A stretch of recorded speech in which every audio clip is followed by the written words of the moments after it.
Hello everyone. In this video, I'll show you how to fix common errors in Modern Warships naval battles on Android and iOS.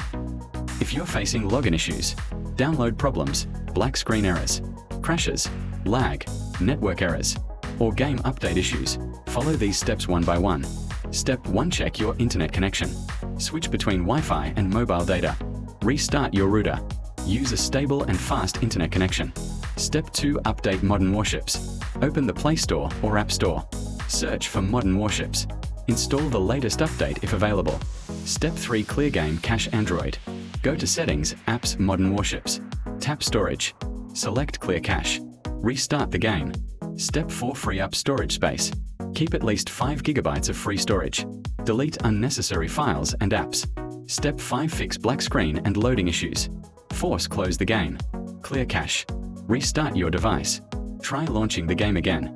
Step 6. Fix login and server errors. Check if the game servers are under maintenance. Re-login to your account.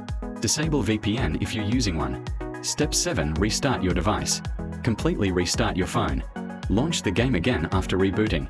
Step 8. Reinstall the game. Uninstall Modern Warships. Restart your device. Download and install the latest version. Step 9. Contact support. If the issue still exists, contact the official support team and provide screenshots of the error. That's it. These are the best methods to fix all Modern Warships naval battles errors in 2026. If this guide helped you, don't forget to like, share, and subscribe. If you're still facing any error, let me know in the comments and I'll try to help you.